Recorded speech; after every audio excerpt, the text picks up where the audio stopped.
ኦሪት ዘፍጥረት ምዕራፍ 3 እባብም እግዚአብሔር አምላክ ከፈጠረው ከምድር አውሬ ሁሉ ይልቅ ተንኮለኛ ነበር። ሴቲቱንም በውኑ እግዚአብሔር ከገነት ዛፍ ሁሉ እንዳትበሉ አዟልን? አላት። ሴቲቱም ለእባቡ አለችው፣ በገነት ካለው ከዛፍ ፍሬ እንበላለን።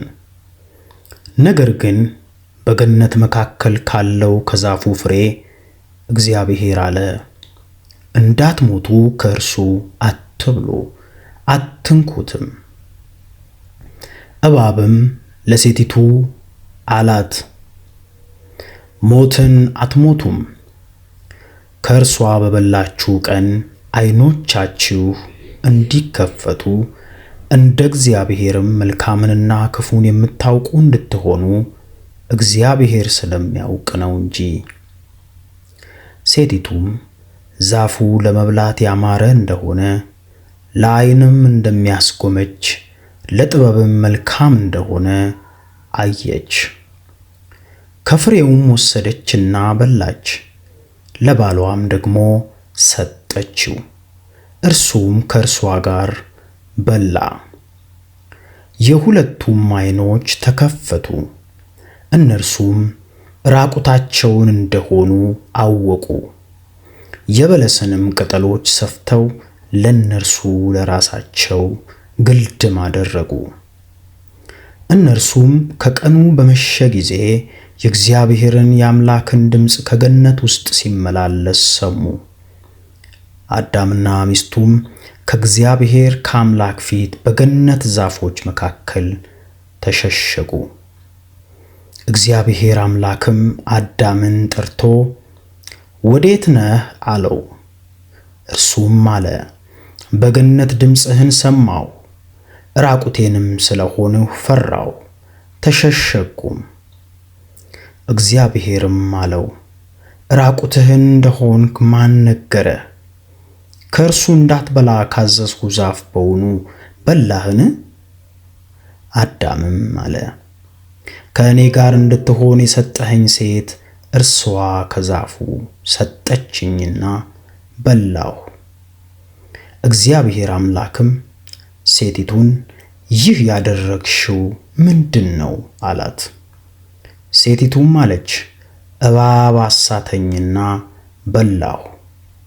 እግዚአብሔር አምላክም እባቡን አለው፣ ይህንን ስላደረግህ ከእንስሳት ከምድር አራዊትም ሁሉ ተለይተህ አንተ የተረገምህ ትሆናለህ፣ በሆድህም ትሄዳለህ፣ አፈርንም በሕይወትህ ዘመን ሁሉ ትበላለህ።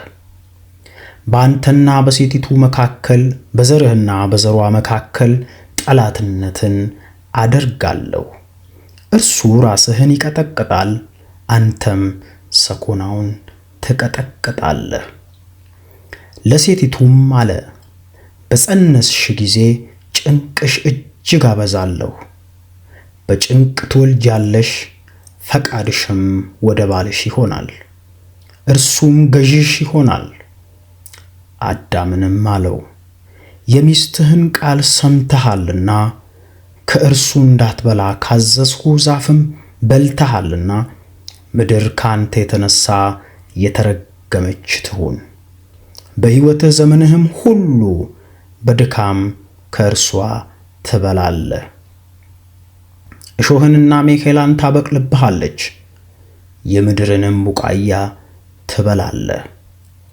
ወደ ወጣህበት መሬት እስክትመለስ ድረስ በፊትህ ወዝ እንጀራን ትበላለህ። አፈር ነህና ወደ አፈርም ትመለሳለህና። አዳምም ለሚስቱ ሔዋን ብሎ ስም አወጣ፣ የሕያዋን ሁሉ እናት ናትና። እግዚአብሔር አምላክም ለአዳምና ለሚስቱ የቁርበትን ልብስ አደረገላቸው፣ አለበሳቸውም። እግዚአብሔር አምላክም አለ፣ እነሆ አዳም መልካምንና ክፉን ለማወቅ ከእኛ እንዳንዱ ሆነ። አሁንም እጁን እንዳይዘረጋ ደግሞም ከሕይወት ዛፍ ወስዶ እንዳይበላ ለዘላለምም ሕያው ሆኖ እንዳይኖር ስለዚህ እግዚአብሔር አምላክ ከኤደን ገነት አስወጣው።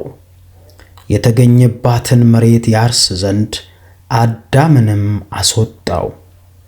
ወደ ሕይወት ዛፍ የሚወስደውንም መንገድ ለመጠበቅ ኪሩቤልንና የምትገለባበጥ የነበልባል ሰይፍን በኤደን ገነት ምስራቅ አስቀመጠ።